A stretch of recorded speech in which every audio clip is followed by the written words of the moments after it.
After the speaker broke up with Dorothy, remember how he went back to Mizoram broken-hearted.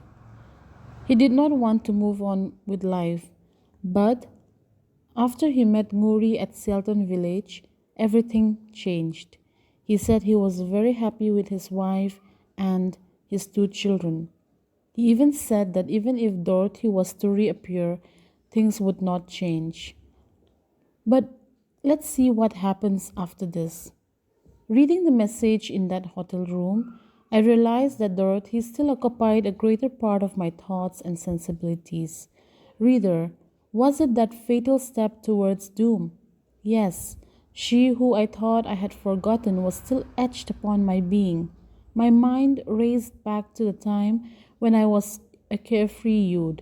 Her memory revived a festering yet long forgotten wound. My scarred heart and hurt pride, which I thought had healed, were still very much in the throes of passion. After the speaker married Nguri, he thought that he had forgotten Dorothy completely. He was very satisfied with his life. But after reading the message in that hotel room, his mind went back to the past. He realized that Dorothy was still not completely gone from his thoughts. He said that Dorothy had been etched or carved on him. This means Dorothy was still very, very close to him. He even recalled back of the time when he was a youth, when he was in love with Dorothy. He said, my scarred heart and hurt pride, okay, which he thought had healed, was still very much in passion. This is strange, right? Now let's read on. Deep down, I knew she was suffering. I pictured her in the convent chapel praying to Mother Mary for deliverance from her woes, and oh, how I pitied her. Where was I when she needed me most? I was at Hotel Odiana, at an obscure place called Zolon, lying in bed with her memory for company. In these lines, he expressed how much he still cares for Dorothy. He was worried for the future of Dorothy and her young child. The bustle of my family entering the room jolted me back to the present. Nguri and my son asked, why didn't you answer? We kept calling you. All three of them were there beside me, and yet, so lost was I in thought that even though I registered their presence, I was unable to answer their queries. So, all this while, his family members were around him. Okay, they kept calling him, it seemed, but he did not realize even their presence because he was lost in thought. Muri went on, don't you like the sleeping arrangements that we've made? We'll spread the mattresses out on the floor so that all of us can sleep together in one room. Okay, since they kept calling him and he did not answer, his wife Nguri thought that he was not satisfied with the room arrangement that they have made. So she suggested that they spread the mattress out on the floor so all of them can sleep together in one room. But do you think this was the problem with the speaker? No, right? But his family members had no clue what was going on in his mind. This too did not elicit any response from me. All right, if he refuses to talk to us, let's leave him alone. Muri walked off with the children. So even after Muri spoke to him, he did not answer. So they left him. Okay, they said, all right, if you refuse to talk to us, we'll leave you alone. So they walked out of the room. I could hear my daughter saying, Kapa is being mean, isn't he, Kanu? As it is, we are the only guest here with just ourselves for company. So, in that moment, he was lost in thoughts. Remember, his thought was only focusing on Dorothy. But he could hear his daughter speak in the background, saying that his father is being very mean. No, they were all hurt because he was not giving them his attention. Muri answered, "Go tell your father that your brother and I will sleep in the other room, and you can sleep with him." As always, my wife was afraid of upsetting me or making me unhappy. So Muri tried her best to make him happy. She did not know what made him depressed at that very moment, so she was trying her best to make him happy. My daughter, with her usual enthusiasm, happily agreed to her mother's suggestion and bounded back into my room. But I did not even glance at her. "My dear mommy, you whom I love more than anything else, was it not surprising that I did not even spare you a glance?" Deeply hurt and upset, she ran away from the room with tears in her eyes. I could hear her crying pitifully in the next room and being comforted by her mother. Dorothy had cast such a strange spell on me that nothing could wake me up from my reverie. All my thoughts veered towards her. I could picture myself waiting in anticipation for her in the parlor of St. Mary's Convent. In the next lines that I'm going to read, the speaker tells of his imagination. He imagines himself going to St. Mary's Convent at Shillong, where Dorothy and her daughter are. He imagines himself going and visiting them. Okay, speaking to the receptionist at the convent. Okay, all these are his imagination. So I will read, and I think there is no need of explanation here. I want you to listen carefully. The receptionist would inquire, "Who do you wish to meet?" And I would state, "Dorothy and her daughter." She would then pass on the message to Dorothy. I could even imagine how tremulously Dorothy's heart would beat upon seeing my name.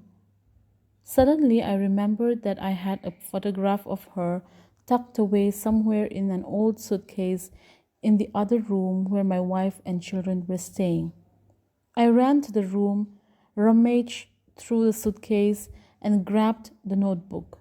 Back in my room, I gazed lovingly at the picture of a long gone yet unforgotten love, Dorothy. As I looked at it, every aspect of her features and every strand of her hair, which I had not stroked for the past 9 years, came back to mind. Nothing had changed with the passage of time. Her earrings, her eyes, her lips, her lips I had spoken to, had caressed with mine. So he even went back to the other room where his wife and children were sleeping to get an old photograph of Dorothy. So he took the photograph and looked at it, and he was reminded of her. "Yes, I shall be as honest as possible." I called out to her time and again, yet from the haunting beauty of nature at twilight, no one responded. Dusk gave way to the swift darkness of night. Moonlight streamed down and cast its magic, but none of it registered. So, as he was lying on his bed, thinking of Dorothy, he did not realize that it was already very late at night. It was almost morning. I chided myself, for this was not the way things should be. I had to get away from the stifling confines of the hotel. Maybe take a walk. So he decided to take a walk very early in the morning. It was not even bright yet, okay? Very, very early. Without telling anyone, I went out to the open courtyard of the hotel. Were it any other night, my wife and I would have sat together, waiting for the children as they played. But all that was a thing of the past. For the present, and this evening in particular, Dorothy beckoned, and I belonged to her. So, without informing anyone, he went out of the hotel for a walk. He said, were it any other night, it would be me and my wife watching the children play. But this particular night, he said, Dorothy had come back and he belonged to her. Before we parted, Dorothy's friend had begged me to at least say my goodbyes. We did manage to meet, but as there was not much that could be undone, both of us said very little. Dorothy, I shall go away, but there will always be a place for you in my heart. From Mizoram, I shall look towards the hills of north and imagine you at the Khasi and Jaintia hills. I remember telling her all this, and the words lingered in my soul. So this night, too, under the soft moonlight, after 9 long years, I gazed nostalgically towards the north. So as he went for a walk, he remembered his last goodbyes to Dorothy. He remembered telling her that there will always be a place for her in his heart. He also tells her that from Mizoram he shall look towards the hills of the north and imagine seeing Meghalaya. Okay, so this is what he said in these lines. As a youth, I had indulged in alcohol sometimes, when anger at Dorothy overtook me. For a long time now I had been free of its clutches, but now temptation sneaked in. I was so firmly in the grip of the devil, wanting that contentment of the heart through alcohol that had famed lyricist Lelzova spoke of. I told myself that there is a man in trouble, his honor at stake. There was no one to drive away the evil thoughts, so I walked all the way to Zolon village, a little distance from the hotel, with the sole intention of getting drunk. So he said that during his youth, he indulged in alcohol sometimes, okay, very rarely, just sometimes when he was angry with Dorothy. But for a very long time now, he was free of alcohol. He never had alcohol. But that particular night, due to loneliness, okay, he wanted to try some alcohol again after a very long time. He said the devil was speaking to him. So he walked very far away, all the way to Zolon village from the hotel with the intention of getting drunk. Kapi, do you have zoo? I have one pot of the sweetest zoo. That's not enough. Bring me another just as sweet. So he went to this place in the middle of the night looking for alcohol. So he asked this woman if she has alcohol, and she says she has the sweetest alcohol in town. And no, she said, I have only one pot, but he asked for more. I gave her a 2 rupee note, and presently she was back with 2 pots of rice beer. She tried to ask me about myself, looking at me with wonder and embarrassment. I did not disclose much, but brought out the photograph of Dorothy instead. Okay, so the woman was given 2 rupee by the speaker, and she came back with 2 pots of rice beer. She tried to ask him about himself, but instead of telling about himself to this woman, he simply brought out a photograph of Dorothy from his pocket. And he said, Madam, have you seen anything like this before? She peered at it in the firelight and asked, Is she human? I told her that she was perhaps too old to see it properly, and that this was an angel who was pure and beautiful. Gazing at Dorothy's picture, I drank the night away. So when he showed the picture of Dorothy to this woman, the woman looked at it through the lights coming from the fire, and she said, Is she human? Okay, she must have been very beautiful. So, there was a little exaggeration here. To this, the speaker said, She's an angel. She's a pure and beautiful angel. So, looking at Dorothy's picture, he drank the night away. He got drunk. Deep into the night, way past 2 in the morning, someone shook me awake, screaming, wake up, your family, Odiana, fire. Suddenly, at about 2:30 in the morning, someone shook him up, screaming, telling him to wake up. Okay, they did not say anything more except your family, Odiana, fire. So he woke up and he heard loud, crazy screams and panic cries. The town crier was calling, "Wake up, all you who sleep tonight! Hotel Odiana is on fire." So, what had happened? The hotel in which he and his wife were staying was on fire. And remember, there was no one else in the hotel except his family. Okay, so this is what happened. I leaped up and ran aimlessly towards the hotel, falling and stumbling along the rocky path, calling out, "Nguri, Nguri, don't fear, I'm coming." So he ran as fast as he could, stumbling along the rocky path. Okay, he fell here and there and he shouted, "Nguri, Nguri, I'm coming." How often I fell and in what state I reached the hotel, I have no idea.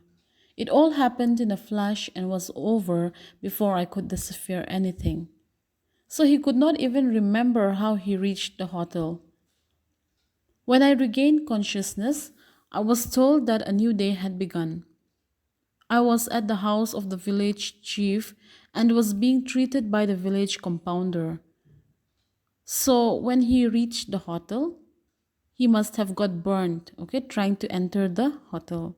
So when he woke up the next day, he landed in the house of the village chief and he was treated by the village compounder. I did not answer the chief's queries. All I could do amidst these strangers was to call for my family. Mama, Mami, Nguri. So the chief tried to ask him some questions, but he could not answer to his queries because all he could think of now is his family. But it was of no use, he was too late. My hair was singed, my clothes and body badly burned. No, I will not go into details. I had tried in vain to rescue my wife and children. They were dead, and I was alive, alive to regret the fact that I had not been with them in death. So he must have tried to save his family from the fire because, as he says, his clothes and body was badly burned. He tried to rescue them, but in vain. Now he regretted for the fact that he was alive and not them. It was the nightmare of coming to terms with the reality of the present that haunted me. I am sure there were people who had tried to deter me from leaping into the flames, though I cannot recall who they really were. All that I could piece together was that, as I had gone away without telling anyone of my whereabouts, my wife had faithfully waited for me after the children had gone to bed. She had sat up long into the night, forgetting to put out the lamp. So, what happened that night? Since he did not inform anyone where he was going, his wife had waited for him after the children had gone to bed. She waited for him with a lamp beside her. And in the process, she fell asleep and the lamp caught fire. And this is how the hotel was burned. The fire had first been detected from their room, but because they had been so deeply asleep, they were the last to wake. Oh, to think that I had lost the gift of a lifetime because of my own foolishness. Words could not really describe the way I felt, the remorse, the shame. Oh, my beloved family, you who were so pure and holy, how I do miss you even now. So the fire came out from the room, but here he says that because they were sleeping so peacefully, they were the last to wake. He said that he had lost the gift of a lifetime because of his own foolishness. He was filled with remorse and shame. He regrets of what he did. I resigned from my job. I had to make a few representations in court, and after the legal proceedings were over, the full impact of how alone I was finally hit home. I started wandering mindlessly. All I could hear was Mommy's voice prompting me, Kappa, go ahead, just go ahead. And sometimes I was unable to stay in one place. All I could do was go on and go on. Sometimes I would ask, Mommy, do you forgive me? Where will I go? I don't know where to go anymore. So after the incident, he even resigned from his job. He had to go to the court very often because he was the only one that survived that night. So, people might also have this thinking in their mind that he was the one who killed them or something like that. Okay, so, he had to regularly go to the court. He felt very lonely, he said. And every time he could hear his dear daughter, Mommy, speaking to him in his mind, he would hear her telling him that he should move on with life. Okay, go on, go ahead. So here he said, My dear daughter, where will I go? I don't know where to go anymore. I wished that Nguri and Mama would say something too, but all I would hear was Mommy's voice telling me, Kappa, go on. I plodded on, ready to undergo every hardship. I came to know what it was like to be hungry and despairing, to wander in thirst, roam about like an animal in the wild, and suffer alone the raw elements of wind and storm, to suffer the biting cold of the deep forest, to hear the strange and eerie night sounds out in the solitude and loneliness of the wild. Yes, it was my hope and prayer that somehow the wild beast would take pity and devour me. Mommy's plea to go ahead with life led me nowhere, and so I traversed the length and breadth of Mizoram. So he basically was a madman. He roamed around, he wandered around, hungry and thirsty, like an animal. And sometimes he said, I wish that the animals will take pity on me and devour me, which means eat me up. He wants to die, okay? And he also says that my daughter's plea to go ahead with life led me nowhere. He could not go on with life, so he roamed around like a madman throughout Mizoram. Time went by slowly and painfully. Summer in the hills lost none of its beauty, with tender shoots and buds giving way to greenery everywhere. Birds flew amidst the haze engulfing the forest, their lonely calls echoing in the hills, filling me with utter loneliness. I managed to exist, yet I could no longer belong or even participate. I kept wandering for precisely 2 years.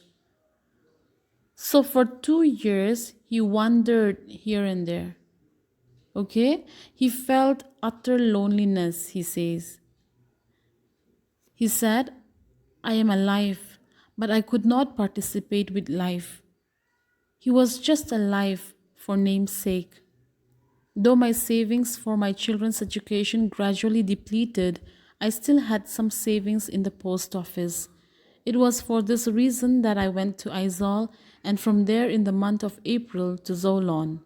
This is where I am now, writing this short but important saga of my life. So he said, most of my savings that I had saved for my children's education are gone. He had used them up. But he still have little more from the post office. So with that money, he went to Aizal, and from Aizal, he went to Zolon in the month of April. So he is writing this important story of his life from Zolon. People were good to me, immensely compassionate after they understood the extent of my remorse and suffering. With the help of the Zolon villagers and their chief, I was able to lay a tombstone for my family.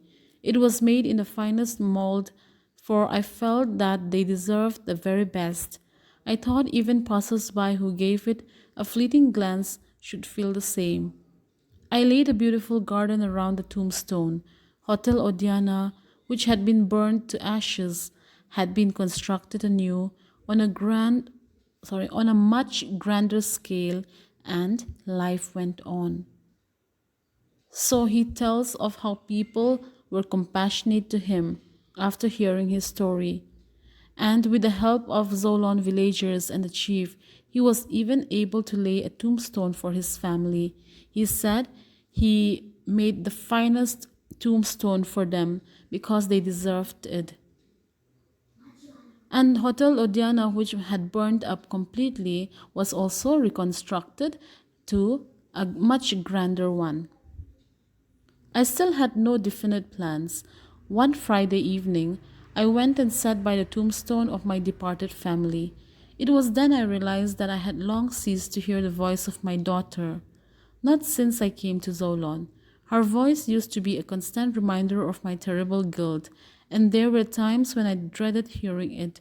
But now, I gazed eagerly at the names etched upon the tombstone and asked, Mommy, why is it that you don't speak anymore? One Friday evening, he went to the graveyard of his family. He sat by the tombstone and suddenly he realized that he had not heard from his daughter for a very long time now. At the beginning, he would often hear the voice of his daughter speaking to him, telling him to go on with life. The voice of his daughter would always remind him of his terrible guilt, and sometimes he did not want to hear it. Okay, but now, as he was gazing at the tombstone, he asked, Mommy, why don't you speak to me anymore? Yes, since one cannot just die, I had to go on living, cross boundaries, and broaden my horizons. I reasoned to myself that this was what my family would have wanted. Going ahead meant living life to the best of one's abilities. I am well educated. The world was cruel, that was for sure, but its inhabitants too were just as sinful. Life was unfair. I decided that, as one who could still have at least 40 years more of life, I would devote it henceforth to the service of others. That very night, I went to the village chief's house to tell him about it. He was delighted. Kafapa, he said, it is indeed an honor for me to tell you that you have been forgiven your sins. So the speaker realized that it is of no use for him to ponder upon what had happened. He decided to go on with life. He decided to make use of his abilities and his education for the welfare of the society. He said, I still have at least 40 years more of life to live, so he decided to go and tell his plans to the village chief. He went and met him. Hearing about his plans, the village chief was very happy. He said, My son, it is an honor for me to tell you that you've been forgiven. The chief and his wife had always been good to me. Ever since my life had taken a turn for the worse, they had implored me to become the headmaster of the village school, hoping that though I was a sinner, the job would help reform me and perhaps bring me back on the right track. So this new turn of events made them truly glad. So ever since the speaker was heartbroken, the village chief and his wife were always by his side. They even told him to become the headmaster of the village school, hoping that he would change himself. So, hearing these plans that he had, the village chief and his wife were very happy. The chief asked, My son, your decision to teach is final, isn't it? Let me dispatch the town crier to proclaim the good news. And thus it came to pass that the person once referred to as Sialton official came to be known as the teacher of Zolon. So the chief asked the speaker if his decision is final. And he said, If it is final, I will ask the town crier to proclaim the good news to the village. In the past, the speaker was often referred by the villagers as Sialton official because he was an officer at Sialton. But now he has got a new title and he is known as the teacher of Zolon. A couple of years ago, one terrible night, Zolon had been awakened by the call, "Wake up, all you who sleep tonight. Hotel Odiana is on fire." This time, the call was, "Wake up, all you who sleep tonight. I bring tidings of great joy." The chief's wife was the first to congratulate me. I stretched out my hand, smiling perhaps for the first time since the loss of my family. Then, at the suggestion of the chief, we all bowed our heads in prayer. The entire village congregated at the church where I was assigned to preach a short sermon. There was enthusiasm all around. I was delivering the first sermon of my life. I looked around, raised my arms, and gestured the crowd to come closer. Then, walking towards the pulpit, I began, "Come one, come all, you who are sad and burdened." In spite of all the terrible situations the speaker had to go through, finally, the story ends on a positive note.